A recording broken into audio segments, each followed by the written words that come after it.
Olá, eu me chamo Celso e vou apresentar o trabalho intitulado Escolhas de dedilhado de um graduando em piano no aprendizado de uma obra. Perspectivas de restrições físicas, motoras, cognitivas e interpretativas.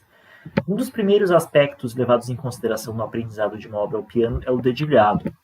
Ao longo dos últimos séculos, ele tem recebido especial atenção em tratados e métodos sobre execução de instrumentos de tecla, bem como escritos de eminentes pianistas e pedagogos.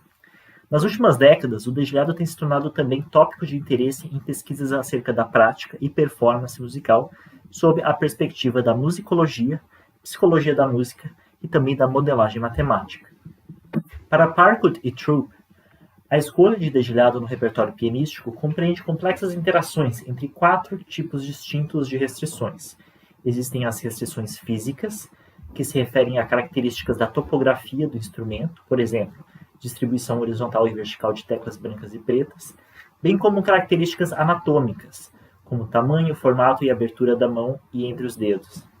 Existem as restrições motoras, relacionadas a padrões de movimentos entre dedos da mesma mão, como aqueles caracterizados por independência ou interdependência dos dedos, ou entre as mãos, como as variadas combinações possíveis de melodias, acompanhamentos e efeitos. Existem as restrições cognitivas, que englobam aspectos relativos a processos executivos de decodificação e armazenamento de padrões de dedilhado ligados a características contextuais da passagem musical. Por exemplo, utilização de dedilhados iguais para passagens repetidas, estruturalmente equivalentes, ou condizentes com padrões recorrentes e já memorizados. Por fim, existem as restrições interpretativas, que dizem respeito às escolhas feitas a partir de demandas artísticas, estilísticas e expressivas, para fins de comunicação do caráter, estrutura e conteúdo emocional da obra. Por exemplo, definição de um dedilhado que favoreça o apoio de uma nota que cai no tempo forte, inflexões de início ou fim de frase, ou ainda uma nota a ser acentuada ou destacada. A literatura científica sobre dedilhado no piano tem focado majoritariamente em situações de leitura à primeira vista e em excertos musicais para mãos separadas. Poucos se tem observado em relação a escolhas de dedilhado no aprendizado de obras do repertório, especialmente referentes a mudanças de dedilhado sugeridos por editores na partitura. Assim, o objetivo do presente trabalho foi examinar quais restrições estão presentes nas escolhas de dedilhado feitas durante o aprendizado inicial da sonata K271 de Domenico Scarlatti por um estudante de piano em nível de graduação. A metodologia contou com a participação de 4 pianistas, 2 estudantes de graduação e 2 pianistas profissionais, que aprenderam a mesma peça, a sonata K271 de Scarlatti, durante um mês, no qual foram coletados dados acerca da sessão de prática, anotações na partitura, performance, bem como entrevista semi-estruturada a cada semana. A metodologia envolveu uma abordagem multiestratégica, englobando análise de conteúdo e análise de segmentação da prática. Aqui apresentarei um recorte da pesquisa no qual analisei as mudanças de dedilhado sugeridas na partitura e suas implicações na prática e performance na peça por um dos estudantes de graduação.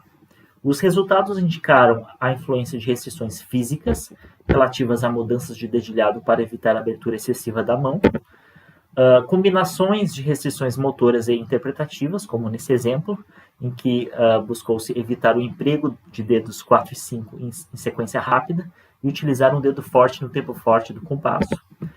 Foram observadas restrições cognitivas, relativas à aplicação de dedilhados familiares, como o pentacorde, e o emprego de dedilhados iguais para padrões melódicos semelhantes ao longo da peça. Foi também observado um conflito entre restrições físicas, motoras e cognitivas, como nesse exemplo, em que a utilização de dedilhados diferentes em passagens semelhantes melodicamente correspondentes estruturalmente ocorreu por questões físicas e motoras. Essa escolha acabou representando dificuldades de consolidação e memorização do dedilhado. Como considerações finais, foram observados que todas as restrições se mostraram influentes.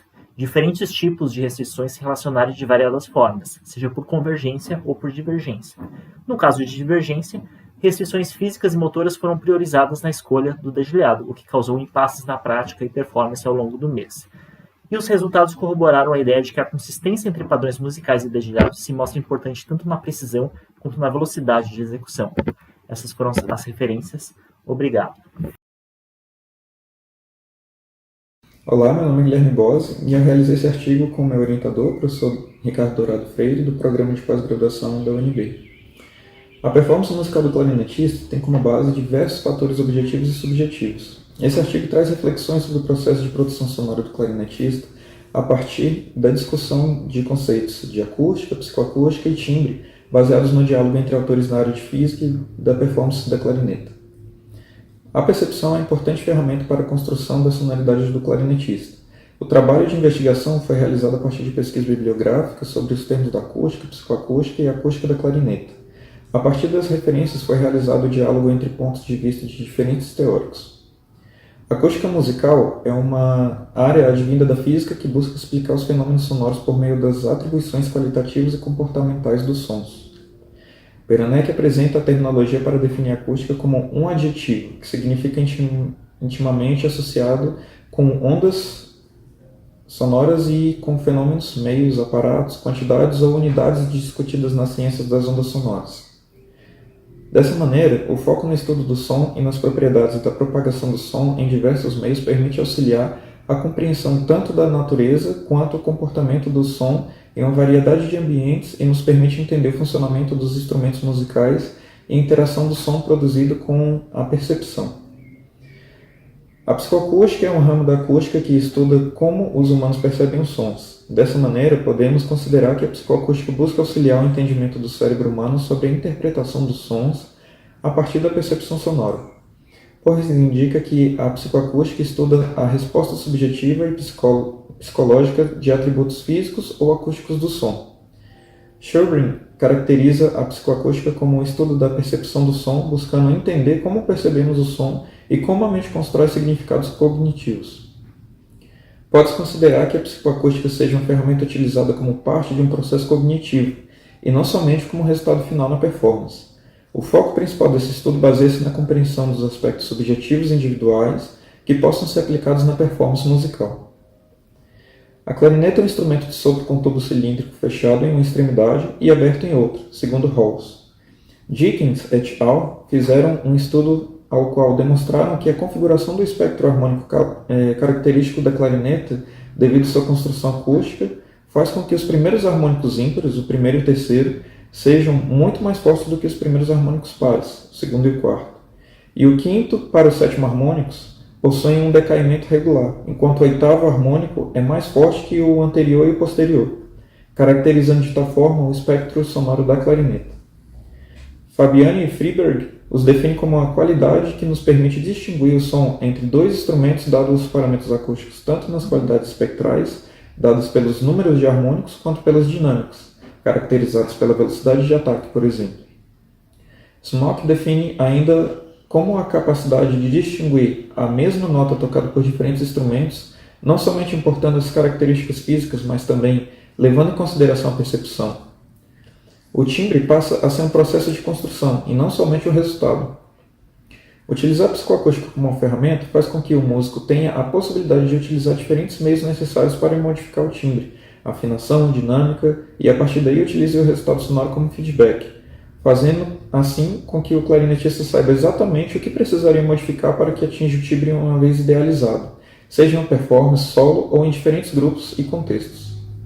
A utilização da psicoacústica como parte do processo de modificação do timbre, para que se chegue no timbre idealizado pelo clarinetista, torna-se uma ferramenta meio, sendo utilizado através de um processo de feedback. Anderson Alves descreve o feedback intrínseco como mecanismos internos desenvolvidos para avaliar a própria performance. Esse tipo de avaliação dentro da performance possibilita ao clarinetista a identificar qual aspecto necessitaria ser modificado para que se possa atingir o timbre desejado por meio das alterações a serem realizadas na embocadura, no processo emissivo do som, na afinação e assim por diante. Na abordagem, a partir da psicoacústica permite focar no processamento do músico e nas formas de compreensão dos resultados sonoros. Dentro da performance musical, o intérprete possui um grande leque de possibilidades interpretativas que envolvem, além dos aspectos objetivos, alguns aspectos subjetivos. O timbre, a afinação, as dinâmicas e a projeção dos sons são alguns dos principais recursos subjetivos aos quais os músicos poderiam trabalhar e modificar dentro do contexto da performance musical voltada aos seus instrumentos, fazendo com que busquem uma característica interpretativa pessoal. A utilização da psicoacústica como uma ferramenta para a manipulação do timbre permite que o clarinetista possa identificar, durante a performance, os ajustes necessários para a produção do timbre desejado na execução. O entendimento da utilização da pressão dos lábios na embocadura, o controle do ar, o posicionamento da língua e configurações do trato vocal permitem que o clarinetista realize uma variedade de timbres de acordo com o contexto musical.